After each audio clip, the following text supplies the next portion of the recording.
Amani unayoona leo isingelikuwepo toka mwezi wa 4, sikukuu ya Pasaka.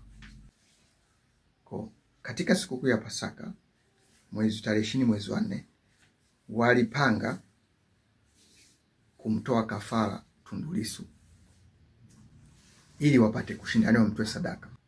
Kwa Mungu akaniambia uzuia hii. Tafuta sadaka, tafuta 600,000. Kuna jambo moja nataka niongea ambalo watu wengi hawafahamu. Sawa? Watu wengi hawafahamu. Nimesema kwamba mambo mengi ambayo yanafanyika kama hazina ya nchi au kama Tanzania kama hazina tunayafahamu, ninayafahamu, lakini siwezi nikayaongea au sitaki kuyaongea. Amen. Kwa sababu mambo mengine ukiyaongea na kwa kama vile ni mambo ya chama au mambo ya nini. Kwa hiyo mtu wa Mungu asikuongea. Ndio maana Mungu akainua watu wengine walio nje ya kanisa, walio nje ya behewa ili waweze kuongea. Amen. Ndio maana mimi sijawahi kumsikiza Mpolepole anayoyaongea kuanzia mwanzo mpaka mwisho. Nikisikiza ni dakika moja. Kwa sababu ninayafahamu yote anayoyaongea. Kwa sababu hazina ya nchi ndipo ilipo, ni nabii aliyeteuliwa ambaye ni Tanzania. Kwa anajua mambo yote kwa ile neema ambayo Mungu amempa.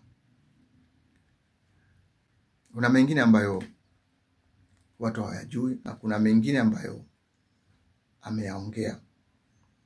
Sasa kama alivyokuwa anaongea mambo ya CCM, mambo ya system, mambo ya chama, mimi kama ningeongea mambo hayo ingeonekana nimeacha kanisa, nimeenda kwenye chama. Amen. Kwa Mungu anainua watu wa upande huo, watu wa upande huu, watu wa upande huu waweze kufanya ni kuyafunua macho ya vipofu. Ni roho ya Mungu ndio inayowaongoza wale watu. Ni sanduku la agano ndio linafanya ile kazi. Kama anasema ukipiga huku, wewe pambana, tuna mjumbe wa agano. Pambana, ukipiga huku, yeye anapiga huku.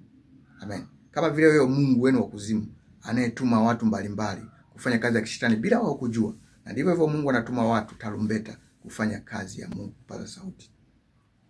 Kwa hiyo nikwambie matukio mawili ambayo nakwambia ni matukio makubwa. Unamfahamu yule rais wa WHO? Rais wa WHO, yule Ndugulile, baada ya kuteuliwa, baada ya muda kidogo akafariki. Basi kama kawaida yao, mzee wa Bagamoyo na timu yake ndio kazi yake hiyo. Kwamba akiona mtu ameinuliwa kwa neema ya Mungu kwa nafasi ya juu, nafasi kubwa, ila timu yake wanafanya nini? Wanamuua ili kuweka watu wao. Kama alivyofanya kwa Magufuli. Ndio hivyo. Magufuli aliingia kwa neema ya Mungu na sio kwa mpango wao, kwa sababu wao walikuwa na wakao waliowaandaa wakaamua kufanya hivyo. Ndivyo mchezo wanaofanyaga. Hilo linatambulika na analitambua. Kwa kufunua macho leo. Ndugulile, rais wa WHO. Mungu alimteua. Lakini wao wakamuondoa ili kuweka mtu wao. Amani unayoona leo isingelikuwepo toka mwezi wa 4, sikukuu ya Pasaka. Lakini kwa neema za Mungu, Mungu akamtuma nabii wake, mjumbe wake, ili kuzuia jambo hilo lisitokee. Amen. Ili kuzuia amani isitolewe. Kwa sababu lengo la kuondoa amani ni kumlenga mjumbe wa agano Nabii Musa asitimize kile ambacho Mungu amekusudia juu ya Tanzania. Kwa hiyo na yeye anapewa kazi ya kuzuia yale maovu ambayo shetani anayapanga. Kwa katika sikukuu ya Pasaka, tarehe 20 mwezi wa 4, walipanga kumtoa kafara Tundu Lissu ili wapate kushinda, wamtoe sadaka. Maana kama wamefikia hatua hiyo, maana yake hawatamuogopa mtu yoyote. Uwe ni padri, uwe ni mchungaji, sio ni nani, watakufuata. Kwa Mungu akaniambia uzuia hii. Tafuta sadaka, tafuta 600,000 unitolee sadaka. Na nitakuelekeza nini ufanye ili kuzuia jambo hilo lisifanyike. Na unakumbuka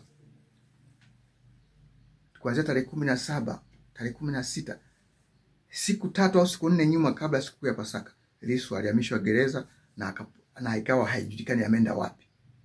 Maana yake ungekuja kusikia tu bwana Lissu amekutwa ameokotwa mtaroni ameuawa, afu anakuambia sisi hatujui. Alijaribu kutoroka, sio nini, umeelewa? Unakumbuka siku 4 nyuma kabla ya Pasaka alihamishwa gereza na hakujulikana amepelekwa wapi. Yalikuwa ni maandalizi ya kafara. Kwa Mungu akasema zuia, nikazuia.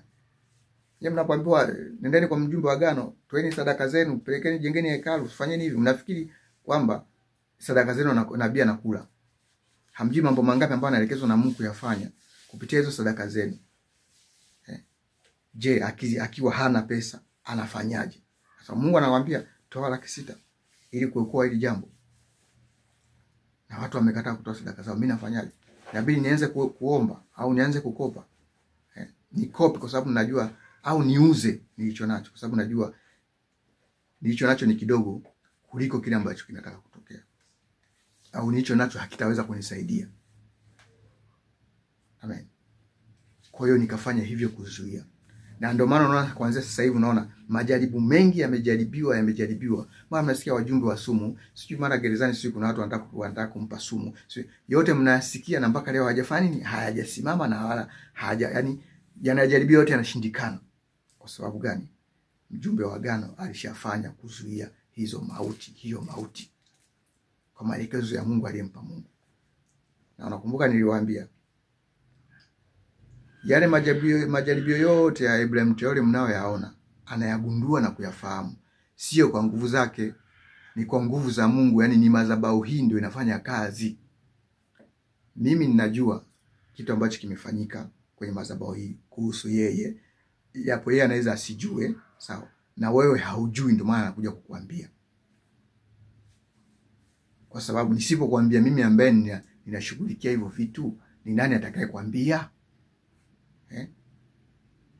Na mtu mwingine ukimwambia akishajua anataka kujiinua yeye. Amen. Kwa hiyo ni hayo ukae unajua. Amen. Kama vile wewe unavyoona kwamba unajua kwamba Mungu anakulinda, lakini hujui Mungu anakulindaje. Anatuma malaika zake, au anatuma watu wanakuombea, au anatuma wajumbe wake, ndivyo ilivyo hivyo. Amen. Basi sio. Kwa hiyo amani ambayo unaiona isingelikuwepo. Na nimeshasema sana katika yale ambayo nasema. Jamani, huyo mtu sasa hivi akiendelea ataenda kutuletea fujo. Kwa sababu tumepambana naye sana na mambo mengi sana anayafanya, ambao na mengine anayaandaa ambao nyinyi hamjui. Na hakuna kuambia zaidi ya mjumbe wa agano. Amen. Mungu akubariki sana.